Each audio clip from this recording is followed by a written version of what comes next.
മൂത്രം ഒഴിക്കുന്നത് സാധാരണഗതിയിൽ നല്ല ഫ്ലോയിൽ പുറത്തേക്ക് പോകാറുണ്ട്. ചില രോഗികൾക്ക് മൂത്രം ഒഴിച്ചു കഴിഞ്ഞാലും വീണ്ടും 2-3 തുള്ളി അല്ലെങ്കിൽ 8-10 തുള്ളി മൂത്രം വീണ്ടും ഒഴിക്കേണ്ടി വരുന്നു.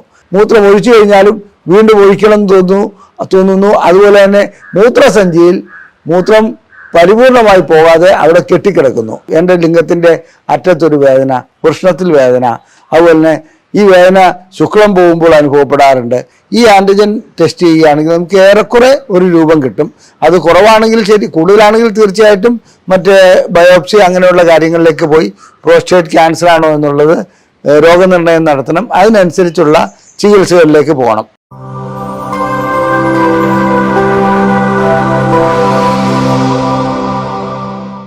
ഞാൻ ഡോക്ടർ അജയൻ വർഗീസ്, കോഴിക്കോട് ജില്ലയിൽ കുന്നമംഗലം പന്തീർപ്പാടത്തുള്ള institute of sexual and reproductive medicine എന്ന സ്ഥാപനത്തിൻ്റെ ഡയറക്ടറാണ്.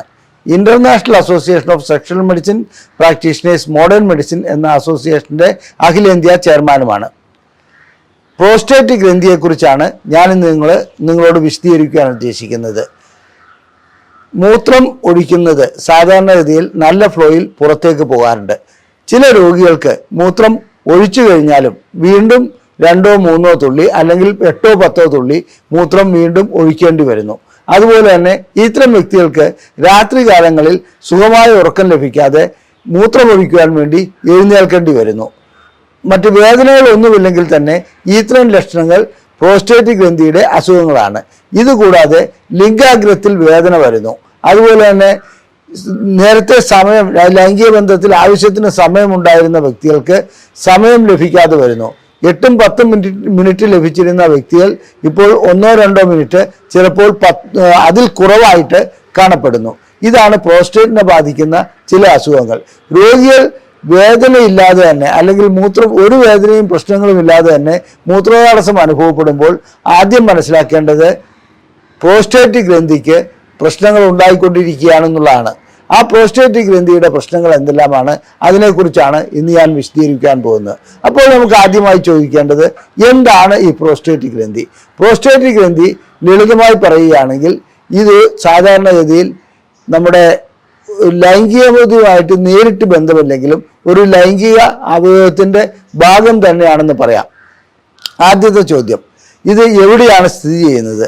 പ്രോസ്റ്റേറ്റ് ഗ്രന്ഥി സ്ഥിതി ചെയ്യുന്നത് നമ്മുടെ മൂത്രസഞ്ചിയുടെ താഴെ രക്തത്തിന് മുൻവശത്തായിട്ടാണ്. അപ്പോൾ മൂത്രക്കുഴൽ പ്രോസ്റ്റേറ്റ് ഗ്രന്ഥിക്ക് അകത്തുകൂടിയാണ് പോകുന്നത്. അതുപോലെ തന്നെ വൃഷ്ണങ്ങളിൽ നിന്നും വരുന്ന ശുക്ലം വഹിച്ചുകൊണ്ട് വരുന്ന കുഴൽ പ്രോസ്റ്റേറ്റ് ഗ്രന്ഥിയിൽ പ്രവേശിക്കുന്നു. അവിടെ നിന്ന് ചില എൻസൈമുകൾ, അതുപോലെ തന്നെ മറ്റു ചില ദ്രാവകങ്ങൾ അതിനകത്തേക്ക് ആ ശുക്ലത്തിന് കൂടുതൽ ഊർജം നൽകുവാനായി, ആ ഊർജം അല്ലെങ്കിൽ കൂടുതൽ അതിൻ്റെ ഘടന മാറ്റുവാനായി നൽകുന്നു. ഇത് ബീജാണുക്കൾക്ക് കൂടുതൽ നേരം നിലനിൽക്കുവാനും അതുപോലെ തന്നെ ബീജാണുക്കളുടെ പ്രവർത്തനത്തിന് സഹായകരമായി മാറുകയും ചെയ്യുന്നു. ഇതാണ് പ്രോസ്റ്റേറ്റ് ഗ്രന്ഥിയുടെ യഥാർത്ഥ ധർമ്മം. ഇതുകൂടാതെ പ്രോസ്റ്റേറ്റ് ഗ്രന്ഥി ലൈംഗികതയിൽ ഒരു കാര്യം കൂടി വഹിക്കുന്നുണ്ട്.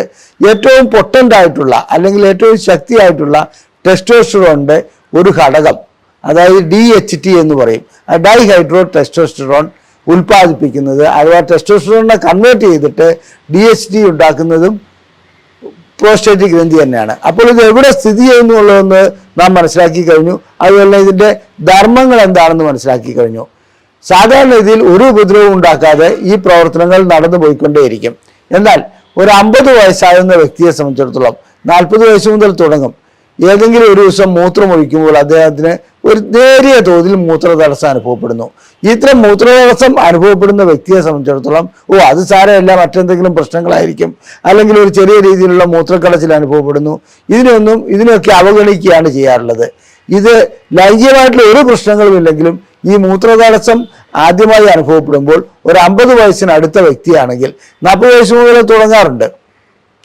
തൻ്റെ ലൈംഗിക ശേഷി കുറവിലേക്കുള്ള ഒരു കാൽവയ്പ്പാണ്, ഒരു ചുവടുവയ്പ്പാണ് അതെന്ന് മനസ്സിലാക്കുക. അപ്പോൾ അത് എങ്ങനെയാണ് സംഭവിക്കുന്നത്? വിനൈൽ പ്രോസ്റ്റാറ്റിക് ഹൈപ്പർപ്ലേസിയ എന്ന ഒരു അസുഖത്തിൻ്റെ ആരംഭം അവിടെ കുറിക്കുകയാണ്. ഇത് പ്രോസ്റ്റേറ്റ് ഗ്രന്ഥിക്ക് വീക്കം ഉണ്ടാക്കുന്ന ഒരവസ്ഥയാണ്.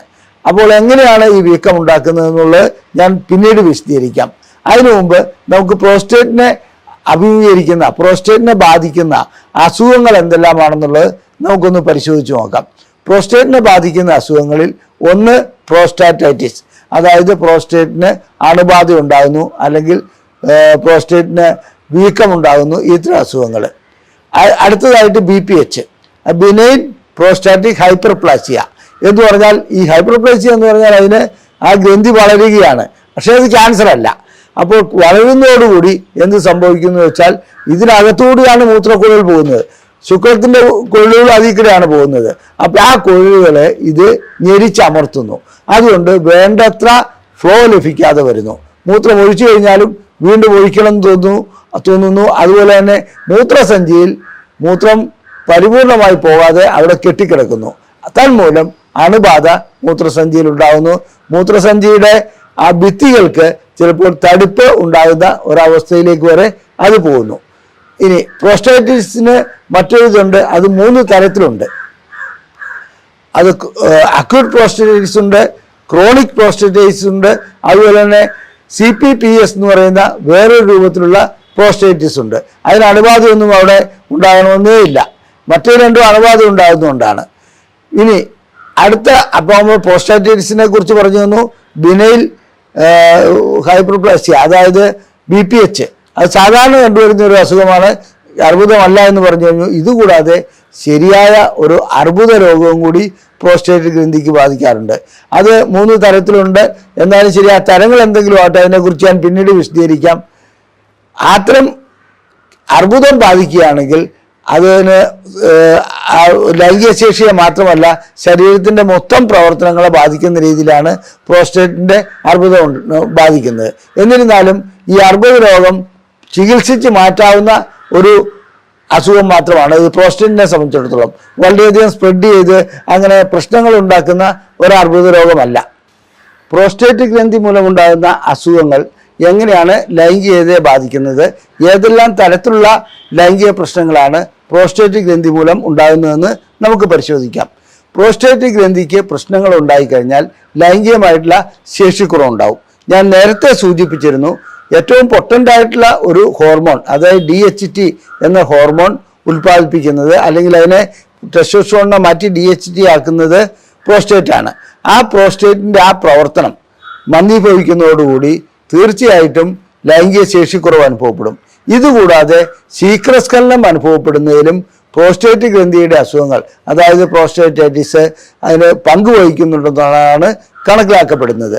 ക്യാൻസർ ബാധിക്കുകയാണെങ്കിൽ തീർച്ചയായിട്ടും ഇത്തരം അസുഖങ്ങളെല്ലാം ഉണ്ടാവും. അതായത് ലൈംഗികമായിട്ടുള്ള ശേഷിക്കുറവ്, ലൈംഗികമായിട്ടുള്ള ബലക്കുറവ്, അതുപോലെ തന്നെ സമയം ലഭിക്കാത്ത ഒരവസ്ഥ വരിക, ഒരിക്കൽ ഇടയ്ക്ക് വെച്ച് തന്നെ, അതായത് ബന്ധത്തിൽ ഏർപ്പെട്ടുകൊണ്ടിരിക്കുമ്പോൾ ലിംഗം തളർന്നു പോകുന്ന അവസ്ഥ വരിക, ഇതൊക്കെ പ്രോസ്റ്റേറ്റ് ഗ്രന്ഥിക്ക് പ്രശ്നങ്ങൾ ഉണ്ടാകുമ്പോൾ കണ്ടുവരുന്ന അവസ്ഥകളാണ്. അതുകൊണ്ട് പ്രോസ്റ്റേറ്റ് ഗ്രന്ഥിയുടെ പ്രശ്നങ്ങൾ നമുക്ക് മുൻകൂട്ടി മനസ്സിലാക്കുകയാണെങ്കിൽ, അതിനുള്ള ചികിത്സ നൽകുകയാണെങ്കിൽ തീർച്ചയായിട്ടും ലൈംഗിക ശേഷി വീണ്ടെടുക്കുവാൻ കഴിയും. ഇനി പ്രോസ്റ്റേറ്റ് ഗ്രന്ഥിയെ സംബന്ധിച്ചിടത്തോളം പ്രോസ്റ്റേറ്റിസ് എന്ന് പറയുന്ന ആ ഒരു അസുഖത്തിന് സാധാരണ ഇതിൽ ഞാൻ പറഞ്ഞു 3 തരത്തിലുള്ള പ്രോസ്റ്റേറ്റൈറ്റിസ് ഉണ്ട്. അതിനെക്കുറിച്ച് നമുക്കൊന്ന് നോക്കാം. എന്താണ് ഈ പ്രോസ്റ്റേറ്റൈറ്റിസ്? സാധാരണ ഇതിൽ എല്ലാ അണുബാധകളും നമ്മുടെ ശരീരത്തിൽ പ്രശ്നങ്ങൾ ഉണ്ടാക്കാറുണ്ട്. ഇപ്പോൾ നമ്മളെ സംബന്ധിച്ചിടത്തോളം ഒരു പനി വരുന്നത് അണുബാധ കൊണ്ടായിരിക്കാം. അങ്ങനെ അണുബാധ കൊണ്ട് വരുന്ന ആ അസുഖങ്ങൾക്ക് നാം ആൻറ്റിബയോട്ടിക്കുകൾ നൽകി, അല്ലെങ്കിൽ അതിനുള്ള മറ്റ് ചികിത്സകൾ നൽകി, സപ്പോർട്ടീവ് തെറാപ്പി നൽകി അതിന് പരിഹാരമുണ്ടാക്കിയാണ് ചെയ്യുന്നത്. ഇവിടെ പ്രോസ്റ്റേറ്റിനെ സംബന്ധിച്ചിടത്തോളം സിപ്രോഫ്ലോക്സാസിൻ അങ്ങനെയുള്ള ഒട്ടനവധി ആൻറ്റിബയോട്ടിക്കുകളുണ്ട്. അത്തരം ആൻറ്റിബയോട്ടിക്കുകൾ നൽകി അതിന് പരിഹാരമുണ്ടാക്കുന്നില്ലെങ്കിൽ ലൈംഗികമായിട്ടുള്ള ശേഷിക്കുറവുണ്ടാകുന്നു, സമയക്കുറവുണ്ടാകുന്നു, ഈ പ്രശ്നങ്ങളെല്ലാം ഉണ്ടാകുന്നു. അപ്പോൾ ഇത് കണ്ടുപിടിക്കുവാൻ എന്താണ് മാർഗം? പ്രോസ്റ്റേറ്റൈറ്റിസ് ഉണ്ടോ എന്നുള്ളത്. തീർച്ചയായിട്ടും പ്രോസ്റ്റേറ്റൈറ്റിസ് വരുമ്പോൾ മൂത്രക്കടച്ചിലും അതുപോലെ തന്നെ അടിവയറിൽ വേദനയും ഉണ്ടാവും. അത്തരം സന്ദർഭങ്ങളിൽ ഇതിൻ്റെ പരിശോധനകൾ നടത്തുകയും രക്തം പരിശോധിക്കുക, പ്രോസ്റ്റേറ്റിൻ്റെ PSA മുതലായ ടെസ്റ്റുകൾ ചെയ്യുക, അതുകൂടാതെ ഒക്കുമെങ്കിൽ സാധ്യമാണെങ്കിൽ സ്കാനിങ് നടത്തുക, പിന്നെ മൂത്രം പരിശോധിക്കുക. ഇതെല്ലാം ചെയ്തു കഴിഞ്ഞാൽ പ്രോസ്റ്റേറ്റിസ് ആണോ എന്നുള്ളത് നമുക്ക് അനുമാനിക്കുവാൻ കഴിയും. പ്രോസ്റ്റേറ്റിസ് ആണെങ്കിൽ അക്യൂട്ട് പ്രോസ്റ്റേറ്റിസ് എന്ന് പറയുന്നത് സാധാരണ ഇതിലൊരു 8-10 ദിവസം കൊണ്ട് അധികരിച്ച് വന്ന ഒരു പ്രോസ്റ്റേറ്റിസ് ആണ്. കഠിനമായ വേദനയൊക്കെ ഉണ്ടാവും. അതിന് നമ്മൾ ആൻറ്റിബയോട്ടിക് ഏതാണോ കൾച്ചർ ആൻഡ് സെൻസിറ്റിവിറ്റി ഒക്കെ നടത്തിയോ അതിനു മുമ്പോ നമുക്ക് ആൻറ്റിബയോട്ടിക്കുകൾ നൽകി അതിനുള്ള പരിഹാരം ഉണ്ടാക്കാൻ കഴിയുന്നതാണ്. അത് സാധാരണ രീതിയിൽ അത് പെട്ടെന്ന് തന്നെ മാറിപ്പോകുന്നു എന്നാണ് അക്യൂട്ട് പ്രോസ്റ്റേറ്റൈറ്റിസ്. എന്നാൽ ക്രോണിക് പ്രോസ്റ്റേറ്റൈറ്റിസ് അങ്ങനെയല്ല. അത് വലിയ പ്രശ്നങ്ങൾ ഉണ്ടാകാതെ എന്നാൽ നീണ്ടു നിൽക്കുന്ന ഒന്നാണ്. ഇത് ലൈംഗികതയെ വല്ലാതെ ബാധിക്കുന്നുണ്ട്. അതായത് ലൈംഗികതയെ ബാധിക്കുന്നു എന്ന് പറഞ്ഞാൽ നാം അറിയുന്നില്ല ഇതാണ് കാരണമെന്നുള്ളത്. വേദന അത്ര കാഠിന്യമുള്ള വേദനയൊന്നും ആയിരിക്കില്ല, മൂത്രക്കടിച്ചിലും അത്ര വലിയ കാഠിന്യം ഉണ്ടാവില്ല. ചില സന്ദർഭങ്ങളിൽ ചിലപ്പോൾ കഠിനമായി വരാറുമുണ്ട്. അത് വെള്ളം കുടിക്കുമ്പോഴും അത് മറ്റു രീതിയിലുള്ള ആൻറ്റിബയോട്ടിക്കുകളും ഒക്കെ ആൻറ്റിബയോട്ടിക്കുകൾ കൂടുതൽ കഴിക്കുകയും വെള്ളം കൂടുതൽ കുടിക്കുകയും ചെയ്യുകയാണെങ്കിൽ അത് ചിലപ്പോൾ മാറിപ്പോകാറുമുണ്ട്. വീണ്ടും അതേ രൂപത്തിൽ അത് വരികയും ചെയ്യുന്നു. ഇതാണ് ക്രോണിക് പ്രോസ്റ്റേറ്റൈറ്റിസ്. അതിന് നിരന്തരമായിട്ടുള്ള കണ്ടിന്യൂസ് ആയിട്ടുള്ള ചികിത്സ ആവശ്യമാണ്. ക്രോണിക് ആവട്ടെ അക്യൂട്ട് ആവട്ടെ ലൈംഗികമായിട്ടുള്ള ശേഷിക്കുറവ് സൃഷ്ടിക്കുന്നു. ലൈംഗികമായിട്ടുള്ള പ്രശ്നങ്ങൾ, ശേഷിക്കുറവ് മാത്രമല്ല സമയക്കുറവ് സൃഷ്ടിക്കുന്നു. പിന്നെ ലൈംഗികതയോട് താല്പര്യമില്ലാതാക്കുന്ന ഒരവസ്ഥ കൂടി ഈ ക്രോണിക് പ്രോസ്റ്റേറ്റൈറ്റിസിന് ഉണ്ടാകാറുണ്ട്. അക്യൂട്ട് പ്രോസ്റ്റേറ്റൈറ്റിസിന് അത്രയും വരാറില്ല. അപ്പോൾ ഇതിനുള്ള പരിഹാര മാർഗം ഞാൻ പറഞ്ഞു തന്നു. വേണ്ട സമയത്ത്, അതായത് ഇത് കാണുന്ന സമയത്ത് തന്നെ തുടക്കത്തിൽ തന്നെ അതിൻ്റെ പരിശോധനകൾ നടത്തി വ്യക്തമായ ചികിത്സ നൽകുകയാണ് വേണ്ടത്. അപ്പോൾ നാം അക്യൂട്ട് പ്രോസ്റ്റേറ്റൈറ്റിസിനെ കുറിച്ച് പറഞ്ഞു കഴിഞ്ഞു, ക്രോണിക് പ്രോസ്റ്റേറ്റൈറ്റിസിനെ കുറിച്ച് പറഞ്ഞു കഴിഞ്ഞു. ഇനി നാം മറ്റൊരു രൂപത്തിലുള്ള, അതായത് ബാക്ടീരിയൽ അല്ലാത്ത, ചിലപ്പോൾ വൈറസ് ബാധിച്ചിട്ട് പ്രോസ്റ്റേറ്റൈറ്റിസ് ഉണ്ടാകാറുണ്ട്. അപ്പോൾ നമ്മൾ ആൻറ്റിബയോട്ടിക് നൽകിയതുകൊണ്ട് അതിന് യാതൊരു പ്രയോജനവും ലഭിക്കില്ല. അതിൻ്റെതായ ആൻറ്റിവൈറൽ ഡ്രഗ്സ് നൽകേണ്ടതുണ്ട്. അതുകൊണ്ട് ആൻറ്റിബയോട്ടിക് നൽകിയിട്ട് മാറാത്ത പ്രോസ്റ്റേറ്റൈറ്റിസുകൾക്ക് അത് വൈറലാണോ എന്നുള്ള സംശയം ഡോക്ടർമാർക്ക് ഉണ്ടാകും. അതിനനുസരിച്ച് അവർ ആൻറ്റിവൈറൽ ഡ്രഗ്സ് നൽകുന്നതായി കാണപ്പെടാറുണ്ട്. അത്തരം രോഗികളെ സംബന്ധിച്ചിടത്തോളം ആൻറ്റിവൈറൽ മരുന്നുകൾ നൽകുന്നതോടുകൂടി അതിന് പരിഹാരം ഉണ്ടാകുന്നതായും കാണാൻ പറ്റുന്നുണ്ട്. ഇനി അടുത്തതായിട്ട് വേറൊരു രൂപത്തിലുള്ള, അതായത് ഒരു അണുബാധയുമില്ലാത്ത ഒരു തരത്തിലുള്ള പ്രോസ്റ്റേറ്റൈറ്റിസ് ഉണ്ട്. അത് CPPS എന്നാണ് പറയുന്നത്, ക്രോണിക് പ്രോസ്റ്റേറ്റൈറ്റിസ് പെയിൻ സിൻഡ്രോം. ഇത് സാധാരണഗതിയിൽ ഡോക്ടർമാരെ പോലും, അതായത് വൈദ്യശാസ്ത്രത്തെ പോലും കുഴക്കുന്ന ഒരു അസുഖമാണ്. രോഗി വന്ന് പറയുന്ന ലക്ഷണങ്ങൾ കണ്ടാൽ ഇത് വല്ല മാനസിക രോഗത്തിൻ്റെയും തുടക്കമാണോ എന്ന് തോന്നി പോകും. എൻ്റെ ലിംഗത്തിൻ്റെ അറ്റത്തൊരു വേദന, വൃഷ്ണത്തിൽ വേദന, അതുപോലെ തന്നെ ഈ വേദന ശുക്ലം പോകുമ്പോൾ അനുഭവപ്പെടാറുണ്ട്. ഇതൊക്കെ നോക്കുമ്പോൾ യാതൊരു കാരണമോ കൾച്ചർ ചെയ്താലോ സെൻസിറ്റിവിറ്റി ചെയ്താലോ രക്തം പരിശോധിച്ചാലോ ഒന്നും കാണാനുണ്ടാവില്ല. അപ്പോൾ സ്വാഭാവികമായും രോഗിക്ക് എന്തെങ്കിലും മാനസിക പ്രശ്നമുണ്ടോ എന്ന് വരെ ഡോക്ടർമാർ സംശയിച്ചു പോകും. ഇത് CPPS എന്ന അസുഖം സാധാരണഗതിയിൽ അണുബാധ കൊണ്ടുണ്ടാകുന്നതേ അല്ല. അത് ഒരു ന്യൂറോ മസ്കുലാർ ഡിസോർഡറാണ്. അതായത് ഞരമ്പ് സംബന്ധമായതും ഹോർമോൺ സംബന്ധമായതും പേശികൾ സംബന്ധമായതുമായിട്ടുള്ള ഒരു അസുഖമാണ്. ആ അസുഖത്തിൻ്റെ കാരണം ഇതുവരെ കണ്ടുപിടിക്കപ്പെട്ടിട്ടില്ല. എന്നിരുന്നാലും ചില അനുമാനങ്ങളിലേക്ക് എത്താൻ കഴിഞ്ഞിട്ടുണ്ട്, അത്രമാത്രം. അപ്പോൾ ഇത് അനുഭവപ്പെടുന്ന വ്യക്തികളെ സംബന്ധിച്ചിടത്തോളം അവർ വളരെ നിരാശരായിരിക്കും. കാരണം എന്ന് വെച്ചാൽ അവർക്ക് ഇത് കാരണം കണ്ടുപിടിക്കാതെ 6 മാസം 8 മാസമായിട്ട് പല ഡോക്ടർമാരെ കാണിക്കും. ഓരോ ഡോക്ടർമാരെ മാറി മാറി കാണിക്കുന്നു. ആ മൂത്രമൊഴിക്കുന്ന ഭാഗത്ത് വേദനയുണ്ട്, ലിംഗത്തിൻ്റെ അറ്റത്ത് വേദനയുണ്ട്, എൻ്റെ നട്ടലിലേക്ക് വേദന വ്യാപിക്കുന്നുണ്ട്, പിന്നെ മലദ്വാരത്തിലേക്ക് വേദന വ്യാപിക്കുന്നുണ്ട്. ഇതൊക്കെ രോഗികൾ പറയുമ്പോൾ ഡോക്ടർമാർക്ക് കാരണം കണ്ടുപിടിക്കാൻ കഴിയാത്തൊരവസ്ഥയിലേക്ക് പോകുന്ന അവസ്ഥയാണ് കാണുന്നത്. വാസ്തവത്തിൽ ഇതിൻ്റെ പരിശോധനകൾ വഴിക്ക് ഒരു ടെസ്റ്റ് നടത്തിയിട്ട് ഇത് കണ്ടുപിടിക്കാനോട്ട് കഴിയുകയുമില്ല. CPPS ഇന്ന് ഒരു 5% രോഗികളിൽ കണ്ടുവരുന്നുവെന്നാണ്. പ്രത്യേകിച്ച് ചെറുപ്പക്കാരിൽ, അതായത് 30 വയസ്സിന് മേലോട്ടുള്ളവരിൽ പോലും ഇത് കണ്ടുവരുന്നുണ്ട്. ഇത് ചികിത്സിക്കുക എന്ന് പറഞ്ഞാൽ അതിന് ദുഷ്കരമായൊരു ചികിത്സാ രീതികളാണുള്ളത്. ഒരു ആൻറ്റിബയോട്ടിക് കൊണ്ടോ അതുകൊണ്ടോ മാറ്റം വരുത്താൻ കഴിയില്ല. എല്ലാ പരിശോധനകളും നടത്തി ന്യൂറോ മസ്കുലാർ ഡിസോർഡർ ആണോ ഹോർമോണൽ ഡിസോർഡർ ആണോ ഇതെല്ലാം കണ്ടുപിടിച്ചതിന് ശേഷമേ അത് മനസ്സിലാക്കുവാൻ കഴിയുള്ളൂ. മാത്രമല്ല ഇവരുടെ വൃഷ്ണസഞ്ചിയെക്കുറിച്ച് ഇവരെപ്പോഴും വ്യാകുലപ്പെട്ടുകൊണ്ടിരിക്കും. ക്ഷീണം വല്ലാതെ ഉണ്ടാവും. രാത്രിയിൽ ഇടയ്ക്കിടയ്ക്ക് മൂത്രം ഒഴിക്കേണ്ടതായി വരുന്നു. ഈ നട്ടലിലേക്കുള്ള വേദന മിക്കപ്പോഴും അസഹ്യമായി മാറാറുണ്ട്. അതുപോലെ മലദ്വാരത്തിൽ വേദന അനുഭവപ്പെടുന്നു. അത്തരം രോഗികളെ സംബന്ധിച്ചിടത്തോളം ലൈംഗിക ശേഷി വല്ലാതെ നഷ്ടപ്പെട്ടു പോകുന്നതായി കാണാം. കാരണം ശുക്ലവിസർജനവും വളരെ വേദനാജനകമായിരിക്കും. ശുക്ലം പോകുമ്പോൾ എനിക്ക് വേദന അനുഭവപ്പെടുന്നു എന്ന് പറയും. അപ്പോൾ ചോദിക്കേണ്ട കാര്യങ്ങൾ മറ്റു ലക്ഷണങ്ങളുണ്ടോ, നട്ടലിലേക്ക് വേദനയുണ്ടോ, ഇതെല്ലാം ആ ഒരു ചോദ്യങ്ങൾ ചോദിച്ചുകൊണ്ട് തന്നെ ഒരു രോഗനിർണയത്തിലെത്താൻ കഴിയും. അങ്ങനെ രോഗനിർണയത്തിലെത്തിയതിനു ശേഷം അതിനനുസരിച്ചുള്ള ചികിത്സ നൽകുന്നതാണ് CPPSന്റെ പരിഹാര മാർഗം. ആൻറ്റിബയോട്ടിക്കിൽ ഒരാഴ്ചയോ രണ്ടാഴ്ചയോ ഒക്കെ എംപിരിക്കലായിട്ട്, അതായത് ഒരു പരീക്ഷണാടിസ്ഥാനത്തിൽ കൊടുത്തു നോക്കുന്നതിൽ തെറ്റില്ല.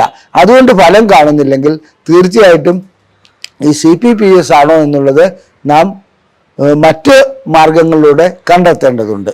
ഇനി നമുക്ക് ബിനൈൻ പ്രോസ്റ്റാറ്റിക് ഹൈപ്പർപ്ലേസിയ അഥവാ BPH അഥവാ പ്രോസ്റ്റേറ്റിനുണ്ടാകുന്ന വീക്കം എന്ന അസുഖത്തിലേക്ക് വരാം. ഇത് ലൈംഗികതയെ ബാധിക്കുന്ന ഒരസുഖമാണ്. എന്തുകൊണ്ടെന്നറിയില്ല, ലറ്റ്സ് അതായത് ലോവർ യൂറിനറി ട്രാക്ട് സിൻഡ്രോം എന്ന ഒരു അവസ്ഥ ഇതിൻ്റെ കൂട്ടത്തിലുണ്ടാകുന്നു. എന്തുകൊണ്ടാണെന്നറിയില്ല, ഈ ലൈംഗിക ശേഷിക്കുറവ് നേരിട്ടുള്ളതാണോ അതോ ഇതിൻ്റെയൊക്കെ ആകെത്തുകയാണോ എന്നുള്ളത് പറയാൻ കഴിയില്ലെങ്കിലും BPH ഉണ്ടാകുന്ന, അതായത് പ്രോസ്റ്റേറ്റിന് വീക്കം ഉണ്ടാകുന്ന മിക്ക രോഗികളിലും സാധാരണഗതിയിൽ ശേഷിക്കുറവ് ഉണ്ടാകുന്നുണ്ട്, അതുപോലെ തന്നെ സമയക്കുറവ് ഉണ്ടാകുന്നുണ്ട്. ഇത്തരം രോഗികൾക്ക് ഞാൻ നേരത്തെ സൂചിപ്പിച്ചു 50 വയസ്സാണ് ഇതിൻ്റെ ഒരു പ്രായപരിധി. ഒരു 40-50 വയസ്സാകുമ്പോഴത്തേക്കും അവർക്ക് ഇങ്ങനെ മൂത്രം പോകുന്നതിന് തടസ്സം വരുന്നതായിട്ട് അനുഭവപ്പെടുന്നുണ്ട്. അപ്പോൾ ഇതിൻ്റെ കാരണങ്ങൾ എന്താണ്? അമിതമായിട്ടുള്ള വണ്ണം ഇതിനൊരു കാരണമായി പറയുന്നുണ്ട്. അതുപോലെ തന്നെ മറ്റു ചില അണുബാധകൾ ഇതിൻ്റെ കാരണമായി പറയുന്നുണ്ട്. പിന്നെ പ്രമേഹം ഇതിൻ്റെ ഒരു കാരണമായി പറയുന്നുണ്ട് BPH ഉണ്ടാകുന്നതിന്. ഇനി പ്രഷർ ഉള്ളവരിലൊക്കെ വളരെ അപൂർവമായിട്ട് അങ്ങനെ അതൊരിത് പറയാൻ പറ്റില്ല. എന്നിരുന്നാലും പ്രായം തന്നെയാണ് ഇതിനൊരു ഘടകമായി പറയുന്നത്. പ്രായത്തോടൊപ്പം ജനിതകം ഇതിനൊരു പാരമ്പര്യ ഘടകം ഇതിൻ്റെ ഒരു പ്രധാനപ്പെട്ട ഘടകമാണ് BPHൻ്റെ. എല്ലാ വ്യക്തികൾക്കും 50 വയസ്സ് കഴിഞ്ഞാൽ BPH ഉണ്ടായിക്കൊള്ളണമെന്ന് ഒരു നിർബന്ധവുമില്ലല്ലോ. എന്നാൽ അവരുടെ ഹിസ്റ്ററി എടുക്കുകയാണെങ്കിൽ അവരുടെ കുടുംബത്തിൽ അച്ഛനോ അല്ലെങ്കിൽ അച്ഛൻ്റെ അച്ഛനോ അമ്മാവന്മാർക്കോ ആർക്കെങ്കിലും പ്രോസ്റ്റേറ്റ് വീക്കം ഉണ്ടായിട്ടുണ്ടെങ്കിൽ ഇവർക്കും ഉണ്ടാകാനുള്ള സാധ്യത ഉണ്ടെന്നുള്ളത് മനസ്സിലാക്കുക. അപ്പോൾ BPHനെ സംബന്ധിച്ചിടത്തോളം മൂത്രം പോകാത്ത ഒരവസ്ഥ വരുന്നതോടുകൂടി മൂത്രസഞ്ചിയിൽ മൂത്രം കുറച്ച് കെട്ടിക്കിടക്കുന്നു. മൂത്രം കുറച്ച് കെട്ടിക്കിടക്കുന്നതോടുകൂടി അവിടെ അണുബാധ ഉണ്ടാകുന്നു. ഈ അണുബാധ ഉണ്ടാകുന്നതോടുകൂടി മൂത്രസഞ്ചിയിൽ കൂടി വരുന്ന ആ നെക്കിൽ കൂടി വരുന്ന ഞരമ്പുകൾക്ക് തകരാറുണ്ടാകുന്നു. അങ്ങനെ ആ ഞരമ്പുകൾക്ക് ഉണ്ടാകുന്നതോടുകൂടി ശേഷിക്കുറവുണ്ടാകുന്നു. അതുപോലെ തന്നെ ലൈംഗികമായിട്ടുള്ള സമയം ലഭിക്കാതെ വരുന്നു. ഇതാണ് BPHൻ്റെ പ്രത്യേകത. BPH ഒരു അർബുദമല്ല, ഒരു ക്യാൻസർ അല്ല. പക്ഷെ എന്നിരുന്നാലും BPHനുള്ള ചികിത്സ നൽകിയില്ലെങ്കിൽ മൂത്രം പോകാത്ത ഒരവസ്ഥ വരികയും അതുപോലെ തന്നെ ട്യൂബ് ഇടേണ്ട അവസ്ഥ വരികയും ഒക്കെ ചെയ്യാറുണ്ട്.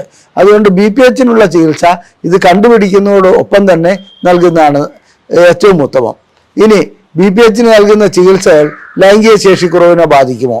തീർച്ചയായും ബാധിക്കും. BPHന് നൽകുന്ന ചില ചികിത്സകൾ മിക്കപ്പോഴും ഈ മരുന്നുകൾ DHT എന്ന ഹോർമോണിനെ ഇല്ലാതാക്കുന്ന, അതായത് നമ്മുടെ മുടി കിളിപ്പിക്കാൻ വേണ്ടി ഫിനാസ്റ്റൈഡ് അങ്ങനെയുള്ള മരുന്നുകളൊക്കെ നൽകുന്നുണ്ടല്ലോ, ആ ഗണത്തിൽപ്പെട്ട മരുന്നുകൾ നൽകാറുണ്ട്. ആ എല്ലാ മരുന്നുകളും DHT ഹോർമോൺ അതായത് ഡൈഹൈഡ്രോ ടെസ്റ്റോസ്റ്ററോൺ ഉൽപ്പാദിപ്പിക്കുന്നതിൽ തടസ്സമുണ്ടാക്കുന്നു. അങ്ങനെയാണ് പ്രോസ്റ്റേറ്റിൻ്റെ വലിപ്പം കുറയ്ക്കുന്നത്. അങ്ങനെ വലിപ്പം കുറയ്ക്കുമ്പോൾ ലൈംഗിക ശേഷിക്കുറവ് ഗുളികകൾ, അതായത് അതിനുപയോഗിക്കുന്ന ഗുളികകൾ വഴിക്ക് ഉണ്ടാകുമെന്നുള്ളത് തർക്കമില്ലാത്ത കാര്യമാണ്. ഇനി അത്തരം പ്രശ്നങ്ങളിൽ ചിലപ്പോൾ പ്രോസ്റ്റേറ്റിനെ സംബന്ധിച്ച് സർജറി ചെയ്യുകയാണെങ്കിൽ ഇതും ഞരമ്പുകളെ ബാധിക്കാറുണ്ട്. അതായത് പ്രോസ്റ്റേറ്റ് എടുത്തു കളയേണ്ട സർജറിയോ മറ്റോ ചെയ്യുകയാണെങ്കിൽ തീർച്ചയായിട്ടും ഇത് വരുന്നത് അതിൽ കൂടി ഒട്ടനവധി ഞരമ്പുകൾ വരുന്നുണ്ട്. നേഴ്സാണ് ഞാൻ ഉദ്ദേശിക്കുന്നത്, രക്തക്കൊള്ളുകളല്ല. ആ നേഴ്സാണ് ലിംഗത്തിലേക്ക് കണക്ഷൻ നൽകുന്നത്. അങ്ങനെ ലിംഗത്തിലേക്ക് ആ കണക്ഷൻ നൽകുന്നതോടുകൂടി ലിംഗത്തിനുള്ള കണക്ഷൻ ലഭിക്കാതെ പോകുന്നു. അത് സർജറി ചെയ്യുമ്പോൾ മുറിഞ്ഞു പോകുന്നുണ്ട്. തീർച്ചയായിട്ടും ഈ ശസ്ത്രക്രിയാനന്തരം ലൈംഗിക ശേഷിക്കുറവ് അനുഭവപ്പെടുന്ന ഒരവസ്ഥ വരാറുണ്ട്. BPHനുള്ള ചികിത്സ എന്തു തന്നെയായിരുന്നാലും ശരി, അത് അമിത വണ്ണം ഉണ്ടാകാതെ നോക്കുക, പ്രമേഹമുണ്ടെങ്കിൽ അത് നിയന്ത്രിച്ചു പോവുക, ജനിതക ഘടനയുണ്ടെങ്കിൽ തീർച്ചയായിട്ടും അടിക്കടി ഇതിനെ സ്കാൻ ചെയ്യുക, ടെസ്റ്റ് ചെയ്യുക, അത്തരം കാര്യങ്ങൾ ചെയ്യുക, മുൻകൂട്ടി മരുന്നുകൾ നൽകുക. ഇതൊക്കെ നമുക്ക് BPHൻ്റെ കാര്യത്തിൽ ചെയ്യാവുന്ന കാര്യമാണ്. ലൈംഗികമായിട്ടുള്ള ശേഷിക്കുറവ് അനുഭവപ്പെടുകയാണെങ്കിൽ അതിൻ്റെതായ രീതിയിലുള്ള ചികിത്സയിലേക്ക് വരണം. അത് ഞാൻ പിന്നീട് വിശദീകരിക്കുന്നതാണ്. ഇനി നമുക്ക് പ്രോസ്റ്റേറ്റിനെ ബാധിക്കുന്ന ക്യാൻസറിലേക്ക് പോകാം. ഒട്ടനവധി വിഭാഗത്തിൽപ്പെട്ട, അതായത് squamous cell carcinoma, adeno carcinoma, അങ്ങനെ പല വിഭാഗത്തിൽപ്പെട്ട പ്രോസ്റ്റേറ്റ് ക്യാൻസറുകളുണ്ട്. അതുപോലെ തന്നെ വളരെ പെട്ടെന്ന് സ്പ്രെഡ് ചെയ്യപ്പെടുന്ന പ്രോസ്റ്റേറ്റ് ക്യാൻസർ ഉണ്ട്, സാവധാനം സ്പ്രെഡ് ചെയ്യപ്പെടുന്ന പ്രോസ്റ്റേറ്റ് ക്യാൻസർ ഉണ്ട്. പ്രോസ്റ്റേറ്റ് ക്യാൻസർ വരുമ്പോൾ BPHൻ്റെതായ തുടക്കത്തിലുള്ള എല്ലാ ലക്ഷണങ്ങളും ഉണ്ടാവും. കാരണം മൂത്രം ഒഴിക്കുന്നതിന് തടസ്സം ഉണ്ടാവും, അതുപോലെ തന്നെ ലൈംഗിക ശേഷി കുറവ് അനുഭവപ്പെടും.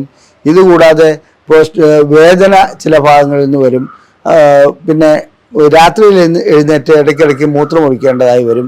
ഇങ്ങനെയുള്ള അവസ്ഥകൾ BPHനുണ്ടാകുന്ന അതേ അവസ്ഥകൾ തന്നെ ഈ ക്യാൻസറിനും ഉണ്ടാകും. അതുകൊണ്ട് പ്രോസ്റ്റേറ്റ് ക്യാൻസർ ആണോ എന്ന് അറിയുവാൻ ഒരു പ്രധാനപ്പെട്ട ടെസ്റ്റ് ഉണ്ട്, PSA, അതായത് പ്രോസ്റ്റേറ്റ് സ്പെസിഫിക് ആൻറ്റിജൻ.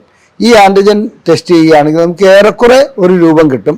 അത് കുറവാണെങ്കിൽ ശരി, കൂടുതലാണെങ്കിൽ തീർച്ചയായിട്ടും മറ്റേ ബയോപ്സി അങ്ങനെയുള്ള കാര്യങ്ങളിലേക്ക് പോയി പ്രോസ്റ്റേറ്റ് ക്യാൻസർ ആണോ എന്നുള്ളത് രോഗനിർണയം നടത്തണം. അതിനനുസരിച്ചുള്ള ചികിത്സകളിലേക്ക് പോകണം.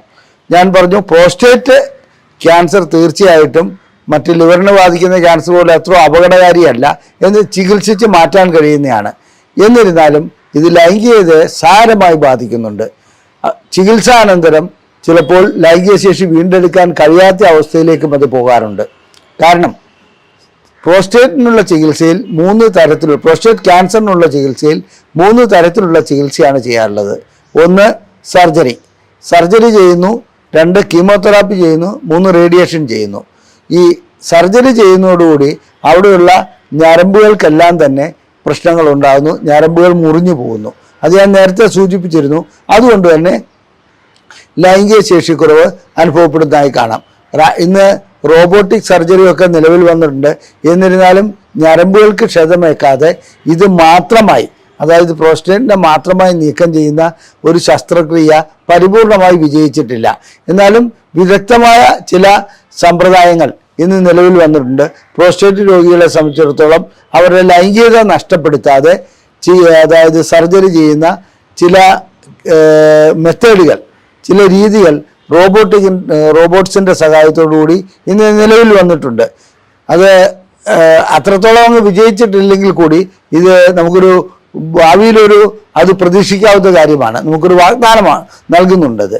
ഇനി അടുത്തത് റേഡിയേഷൻ തെറാപ്പിയാണ്. ഈ റേഡിയേഷൻ തെറാപ്പി നൽകുന്നതോടുകൂടി തീർച്ചയായിട്ടും അതിനോടനുബന്ധിച്ചുള്ള ഞരമ്പുകൾക്കും മറ്റ് അവയവങ്ങൾക്കും, അതായത് അതിനോടനുബന്ധിച്ചുള്ള ബ്ലാഡർ, റെക്ടം, ഇതിനൊക്കെ ചിലപ്പോൾ പ്രശ്നങ്ങൾ ഉണ്ടാകാറുണ്ട്. സ്പെസിഫിക് ആയിട്ട് നൽകുകയാണെങ്കിൽ അങ്ങനെ ഉണ്ടാകാറില്ലെങ്കിൽ കൂടി ഇത് പ്രശ്നമുള്ള ഒരു കാര്യമാണ്. ഇനി റേഡിയേഷൻ തെറാപ്പി കൊണ്ട് തീർച്ചയായിട്ടും ഇതൊക്കെ കൊണ്ട് തന്നെ ഈ ഞരമ്പുകളെ ബാധിക്കുന്നതുകൊണ്ട് തന്നെ, അതുപോലെ തന്നെ പ്രോസ്റ്റേറ്റിന് റേഡിയേഷൻ നൽകുന്നതോടുകൂടി വൃഷ്ണങ്ങൾക്ക് ടെസ്റ്റോസ്റ്ററോൺ ഉൽപ്പാദിപ്പിക്കാനുള്ള കഴിവില്ലാതാകുന്നു, അത് ചുരുങ്ങിപ്പോകുന്നു. ഇത്തരം അവസ്ഥകളൊക്കെ ഉണ്ടാകാറുണ്ട്. അപ്പോൾ റേഡിയേഷൻ ചികിത്സ നൽകുന്നതോടുകൂടി ലൈംഗിക ശേഷി നഷ്ടപ്പെടുന്നത് പ്രോസ്റ്റേറ്റ് ക്യാൻസറിൻ്റെ കാര്യത്തിൽ സ്വാഭാവികമാണ്. ഇനി കെമിക്കൽ തെറാപ്പി, അതായത് കീമോതെറാപ്പി നൽകുന്നതോടുകൂടി പ്രോസ്റ്റേറ്റിൻ്റെ പ്രശ്നങ്ങൾ ഒരു പരിധിവരെ പരിഹരിക്കാൻ കഴിയുന്നുണ്ട്. ഇത് 3 ചികിത്സയും ചിലപ്പോൾ നടത്തേണ്ടി വരാറുണ്ട്.